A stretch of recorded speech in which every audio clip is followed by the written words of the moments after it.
সাংবাদিকদের সার্জিস আলম, আওয়ামী লীগের বিচারে কেউ হস্তক্ষেপ করলে আবারও প্রতিবাদে নামব। রাজাকার রাজাকার গালি দেওয়ার দিন শেষ, বললেন মিজানুর রহমান আজহারী। জুলাই চার্টারের উপর নির্ভর করবে সংসদ নির্বাচন, বললেন প্রেস সচিব। জানাবো গণ অভ্যুত্থান, স্বৈরাচার যায়, স্বৈরতন্ত্র কেন থাকে। শুনছিলেন সংবাদ শিরোনাম, এবারে বিস্তারিত। সাংবাদিকদের সার্জিস আলম, আওয়ামী লীগের বিচারে কেউ হস্তক্ষেপ করলে আবারও প্রতিবাদে নামব। জাতীয় নাগরিক কমিটির মুখ্য সংগঠক সার্জিস আলম বলেন, আওয়ামী লীগ ও তাদের দোসরদের বিচারে কেউ যদি কোনো হস্তক্ষেপ করে তাহলে জাতীয় নাগরিক কমিটি অথবা বৈষম্য বিরোধী ছাত্র আন্দোলন বলেন আমরা ঐক্যবদ্ধভাবে হয় ওই ব্যক্তি অথবা প্ল্যাটফর্মের বিরুদ্ধে আবার শুরু হবে প্রতিবাদ। তিনি বলেন, আমাদের দেশে একটা সমস্যা হচ্ছে নেতারা খুনি হাসিনার মতো খুব সহজে সেফ এক্সিট পেয়ে যায়। এই গণ অভ্যুত্থানে যারা আন্দোলনে ছিল তাদের কিন্তু এই খুনি হাসিনা ও তার দোসররা ছাড়বে না। সে জায়গায় আমরা প্রত্যক্ষ এবং পরোক্ষ কোনো ধরনের নেগোসিয়েশনের চিহ্ন দেখতে চাই না। যারা খুনি, যারা খুনিদের দোসর, তারা যে মত ও দলেরই হোক না কেন তাদের শাস্তি হতে হবে। সার্জিস আলম বলেন, আমাদের এই অভ্যুত্থান পরবর্তী সময়ের সবচেয়ে বড় প্রধান দায়বদ্ধতা হচ্ছে খুনিদের বিচার করা। আমরা এটা স্পষ্ট জানিয়ে দিয়েছি। নাগরিক কমিটির মুখ্য সংগঠক বলেন, আমরা আমাদের জায়গা থেকে কিছু জিনিস খুব স্পষ্টভাবে জানিয়েছি এবং এটা পুরো বাংলাদেশের জন্যই। ছাত্রদের নেতৃত্বে ছাত্র জনতার অভ্যুত্থান হয়েছে। তরুণ প্রজন্ম তাদের জায়গা থেকে নেতৃত্ব দিয়ে একটা দায়িত্ব পালন করেছে। এখন আমাদের রাজনৈতিক দলে যারা অগ্রজ আছেন, এখন তাদের সবচেয়ে বড় দায়িত্ব সবাইকে ঐক্যবদ্ধ করা। যে আওয়ামী লীগ 5ই আগস্ট অপ্রাসঙ্গিক হয়েছে, বাংলাদেশ থেকে যে আওয়ামী লীগ এই নামগুলোকে ব্যবহার করে সন্ত্রাসী কর্মকাণ্ড গণহত্যা করেছে, তাদের বিরুদ্ধে এখন ঐক্যবদ্ধভাবে আমাদের প্রতিক্রিয়া দেখাতে হবে, নিষিদ্ধের প্রক্রিয়ায় যেতে হবে। এই ক্ষেত্রে যদি তারা তাদের নেতৃত্ব দিতে না পারে, এই তরুণ প্রজন্মের কাছে তাদের সামনে যুগের পর যুগ এই দায়বদ্ধতা বহন করতে হবে। রাজাকার রাজাকার গালি দেওয়ার দিন শেষ, বললেন মিজানুর রহমান আজহারী। জনপ্রিয় ইসলামী স্কলার ডক্টর মিজানুর রহমান আজহারী বলেছেন, রাজাকার রাজাকার গালি দেওয়া দিন শেষ। কি দিন আসলো আল্লাহ আমাদের দেখাইছে। রাজাকার শব্দটি এখন অ্যাওয়ার্ড হয়ে গেছে, পরিস্থিতি পাল্টে দিতে আল্লাহর সময় লাগে না। মিজানুর রহমান আজহারী বলেন, আমাদেরকে বলে মৌলবাদী। আমরা আসল কথা বলি, ভালো কথা বলি, দেশপ্রেমের কথা বলি, জনগণের কথা বলি, আমরা মা মাটির কথা বলি, ইসলামের কথা বলি, দেশের সমৃদ্ধির কথা বলি। এজন্য আমাদেরকে বলে মৌলবাদী। আবার আমাদের বলে ধর্ম ব্যবসায়ী। আমরা ধর্মের কথা প্রচার করি যেটা দেশের জন্য, জনগণের জন্য ভালো। তিনি আরো বলেন, যারা ইসলামের কথা বলে, কোরআনের কথা বলে, তারা ধর্ম ব্যবসায়ী নয়। খবরদার আলেমদের বিরুদ্ধে দাঁড়াবেন না, নিজেকে ইসলামের বিরুদ্ধে দাঁড় করাবেন না। এদেশের আসল পরিচয় ইসলাম। মিজানুর রহমান আজহারী বলেন, ধৈর্য এমন এক গাছ, এই গাছের চারদিকে কাঁটা, কিন্তু এই গাছের ফল সুমিষ্ট। আপনারা 16 বছর ধৈর্য ধরেছেন, ফল দিয়েছে আল্লাহ। বিপদ আসবে, জুলুম আসবে, ধৈর্য ধারণ করবেন, ফলাফল পেয়ে যাবেন। জুলাই চার্টারের উপর নির্ভর করবে সংসদ নির্বাচন, বললেন প্রেস সচিব।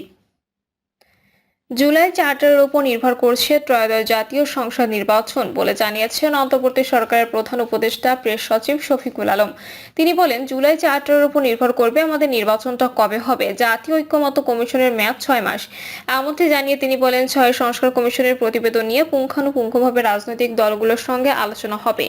রাজনৈতিক দলগুলো জাতীয় ঐক্যমতের মাধ্যমে যে সিদ্ধান্তে পৌঁছাবে, আমাদের আশা থাকবে সব রাজনৈতিক দল এটাতে স্বাক্ষর করবে, সেটা হবে জুলাই চার্টার। সংস্কার কমিশনের অনেক সুপারিশ রাজনৈতিক দলগুলোর সঙ্গে আলোচনা ছাড়াই বাস্তবায়ন সম্ভব বলে মনে করে প্রেস সচিব। তিনি বলেন, আর যেসব ক্ষেত্রে প্রধান ঐক্যমত্য প্রয়োজন তার জন্য কমিশন রাজনৈতিক দলগুলোর সঙ্গে আলোচনা করবে। তিনি আরো বলেন, জুলাই গণ অভ্যুত্থান পরবর্তী বাংলাদেশকে পুনর্গঠন এবং তারপর আমরা যে রাজনৈতিক সমাধানে যাচ্ছি, কিভাবে আমাদের ডেমোক্রেটিক ট্রানজিশনটা হবে, তার জন্য আজকে রাজনৈতিক সংলাপের সূচনা, রাজনৈতিক দলগুলোর সঙ্গে জাতীয় ঐক্যমত্য কমিশনের সংলাপের সূচনা। গণ অভ্যুত্থান, স্বৈরাচার যায়, স্বৈরতন্ত্র কেন থাকে। অবৈধ পন্থায় 1982 সালের 24শে মার্চ ক্ষমতা দখলকারী সামরিক স্বৈরাচারের এরশাদ বিরুদ্ধে রাজপথে সর্বপ্রথম সক্রিয় হয় শিক্ষার্থী সমাজ গণবিরোধী শিক্ষানীতি বাতিলের দাবিতে। তবে আন্দোলনটি স্রেফ শিক্ষানীতির বিরুদ্ধে ছিল না। 1982 সালে 17 সেপ্টেম্বর শুরু হওয়া এই আন্দোলনের 3টি দাবি ছিল। এক, মজিদ খানের গণবিরোধী শিক্ষানীতি বাতিল। 2, সব ছাত্র ও রাজবন্দীর নিঃশর্ত মুক্তিদান। 3, সামরিক শাসন প্রত্যাহার করে গণতান্ত্রিক অধিকার পুনঃপ্রতিষ্ঠা। 1983 সালে 14 ফেব্রুয়ারি শিক্ষার্থীদের ঘোষিত প্রতিবাদ কর্মসূচিতে পুলিশ গুলি চালায়। এতে জাফর, জয়নাল, মোজাম্মেল, আয়ুব, কাঞ্চন, দীপালি সহ বেশ কয়েকজন শিক্ষার্থী নিহত হন। তখন থেকে দিনটি স্বৈরাচার প্রতিরোধ দিবস হিসেবে পালিত হয়ে আসছে। জুলাই আগস্ট গণঅভ্যুত্থানের পর দিবসটি পালনকালে কেন্দ্রীয় আলোচ্য বিষয় হওয়া দরকার স্বৈরাচার প্রতিরোধের স্থায়ী পথ ও পদ্ধতি। মুক্তিযুদ্ধের মাধ্যমে স্বাধীন বাংলাদেশের রাষ্ট্র গঠনের আদি পাপ মীমাংসা না করেই আওয়ামী লীগের একক ইচ্ছায় সংবিধান প্রণীত হয়েছিল। কি সেই আদি পাপ? স্বাধীন দেশের জন্য নতুন সংবিধান সভা নির্বাচনের মাধ্যমে নির্বাচিত প্রতিনিধিদের দ্বারা সংবিধান প্রণয়ন না করা, ফলে দলীয় অনুগত আইন প্রণেতাদের মাধ্যমে এক ব্যক্তির হাতে সব ক্ষমতা কেন্দ্রীভূতকারী সংবিধান প্রণীত হয়েছিল, যারা আসলে পাকিস্তান রাষ্ট্রের সংবিধান প্রণয়নের উদ্দেশ্যে 1970 সালে নির্বাচনে তৎকালীন পূর্ব বাংলা থেকে নির্বাচিত হয়েছিল। সংবিধান সভা ও জনতার সম্মতির ভিত্তিতে এক ব্যক্তিকেন্দ্রিক স্বৈরাচারী ক্ষমতা বন্দোবস্তের সংবিধান পাল্টানোর দ্বিতীয় সূচক এসেছিল 90 এর গণঅভ্যুত্থানের সময়ে। আন্দোলনকারী কোনো পক্ষ থেকে তেমন আলাপও উঠেছিল, কিন্তু সেই আলাপ, দাবি ও গণঅভ্যুত্থানকে স্টেপ সাংবিধানিক ক্ষমতা হস্তান্তরের ধারাবাহিকতার দিক দিয়ে গিয়েছিল তৎকালীন রাজনৈতিক দলগুলোর নানামুখী জোট। পরবর্তী রাজনীতিতে সামরিক স্বৈরাচার এরশাদের পুনর্বাসন ঘটেছিল এসব দলের হাতেই। কেবল পুনর্বাসন নয়, নির্বাচনী রাজনীতির অপরিহার্য অঙ্গে পরিণত হতে পেরেছিলেন। পতিত সামরিক স্বৈরাচারের হয়ে উঠেছিলেন গণতন্ত্রের শোভা। এসব রাজনৈতিক দলই আজতক আমাদের গণতন্ত্রের মাস্টার হয়ে বসে আছে। তাদের গণতান্ত্রিক বুলির আড়ালে চাপা পড়ে যাচ্ছে রাষ্ট্র গঠনের আদি পাপ শোধরানোর জরুরত ও দাবি। বাংলাদেশের মানুষের রাজনৈতিক অভিজ্ঞতায় স্বৈরাচারের বিরুদ্ধে লড়াই, প্রতিরোধ গড়ে তোলা দীর্ঘ অভিজ্ঞতায় চূড়ান্ত বহিঃপ্রকাশ ঘটেছিল 71-এর মুক্তিযুদ্ধে। স্বাধীন রাষ্ট্রে তারা নাগরিক অভ্যুত্থানের মাধ্যমে স্বৈরাচার এরশাদের পতন ঘটিয়েছে, কিন্তু জনতার বিরোচিত উত্থানকে অর্থবহ করতে একটি ন্যূনতম গণতান্ত্রিক রাষ্ট্র গঠনের দায় রাজনৈতিক দলগুলোর পালন করেছে, বরং এরশাদকে ভোটের রাজনীতির পুতুলে পরিণত করেছিল। ফলে দেশ থেকে স্বৈরাচার যায়, কিন্তু নানা মোড়কে সাংবিধানিক স্বৈরতন্ত্র থেকেই যায়।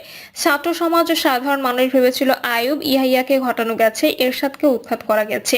এবার গণতান্ত্রিক রাজনৈতিক দলগুলোকে 5 বছর অন্তর নির্বাচনের মাধ্যমে ক্ষমতায় বসালে গণতন্ত্র নিশ্চিত হবে। বাস্তবে গণতন্ত্রের ধারণাকে নির্বাচনে সংকুচিত করা 90 উত্তর রাজনৈতিক ডিসকোর্সের প্রধান সীমাবদ্ধতা। কোনো রাষ্ট্রের ক্ষমতা বিন্যাস যদি ন্যূনতম গণতান্ত্রিক না হয়, তাহলে নির্বাচন তেমন কাজে আসে না, বরং নির্বাচনের মাধ্যমে নির্বাচনী স্বৈরতন্ত্র কায়েম হয়। বাংলাদেশের রাজনৈতিক ও বুদ্ধিবৃত্তিক পরিসরে এই বোঝাপড়া বরাবরই অনুপস্থিত ছিল এবং আছে। নাগরিকের কাছে যদি কিছু না থাকে, নিজের বাছাই করা প্রতিনিধি যদি তার জীবন মৃত্যুর প্রভু হয়ে ওঠে, তাহলে শুধু নির্বাচনী ব্যবস্থা নির্মম পরিহাস মাত্র। গত 15 বছর সেই নামকওয়াস্তে নির্বাচনী ব্যবস্থাই ছিল না। এতে প্রতীয়মান রাষ্ট্র কাঠামো গণতান্ত্রিক না হলে এমনকি সুষ্ঠু নির্বাচনটুকুও বহাল রাখতে সক্ষম হয় না।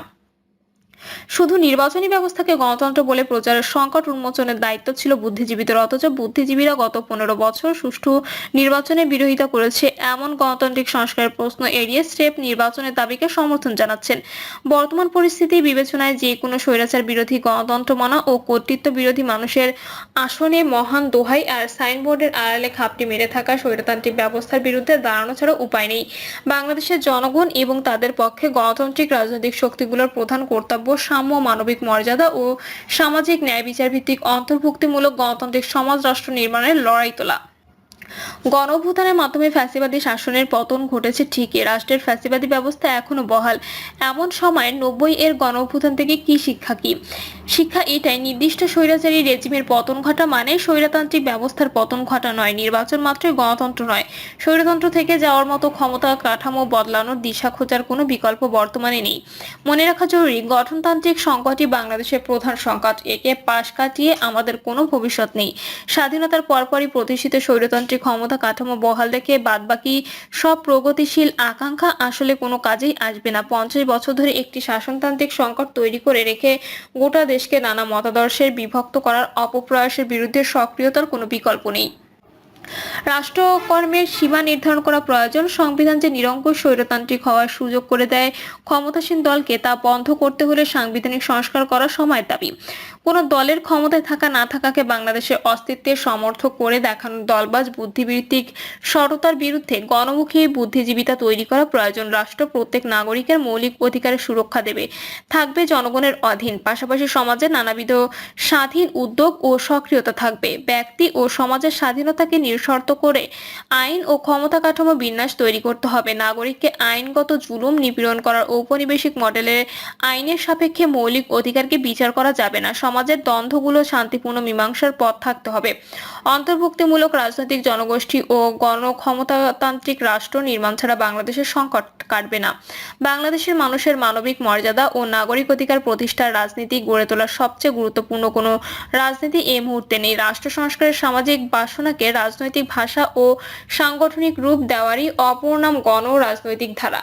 এই রাজনৈতিক ধারা নির্বাচনমুখী নয়, কিন্তু নির্বাচনবাদী রাজনীতির চেয়ে মৌলিকভাবে আলাদা। 24-এর প্রজন্মের সামনে 90-এর ভুল সংশোধনের ঐতিহাসিক মৌকা হাজির হয়েছে। রাষ্ট্র ব্যবস্থা অগণতান্ত্রিক ও স্বৈরতান্ত্রিক চেষ্টাকে শুধু ব্যক্তির পরিবর্তে জনগণের ভাগ্যের মৌলিক পরিবর্তন হয় না। স্বৈরাচারকে অবশ্যই বিদায় নিতে হবে, পাশাপাশি স্বৈরতান্ত্রিক ব্যবস্থাকে গণতন্ত্রের রূপান্তরের রাজনীতি গ্রহণ করতে হবে। 90-এর 3 জোটের রূপরেখা স্বৈরতন্ত্রের ব্যবস্থা আকারে চিহ্নিত করতে ব্যর্থ হয়েছিল। ফ্যাসিবাদ ব্যবস্থার অধীনে নির্বাচনের মাধ্যমে ক্ষমতার হাত বদল করাকে গণতন্ত্র ভেবে ভুল করেছিল 90-এর প্রজন্ম। 24-এর প্রজন্ম স্বৈরতান্ত্রিক ব্যবস্থায় মূলোৎপাটন করবে। জুলাই ছাত্র জনতার অভ্যুত্থানের তেমন সম্ভাবনা হাজির করেছে। সেই সম্ভাবনাকে বাস্তবে রূপ দিতে হলে গণপরিষদ তথা সংবিধান সভা নির্বাচনের মাধ্যমে একটি গণতান্ত্রিক সংবিধান প্রণয়নের কোনো বিকল্প নেই। বিদ্যমান সংবিধানই স্বৈরতান্ত্রিক ব্যবস্থা ধাত্রী। গণপরিষদ নির্বাচনের মাধ্যমে নতুন গণতান্ত্রিক সংবিধান গ্রহণ করাই হতে পারে স্বৈরতান্ত্রিক ব্যবস্থার প্রতিষেধক। প্রিয় দর্শক, এই ছিল এখনকার সর্বশেষ সংবাদ। আপডেট সব সংবাদ পেতে চ্যানেলটি সাবস্ক্রাইব করে বেল আইকনটি ক্লিক করে রাখুন।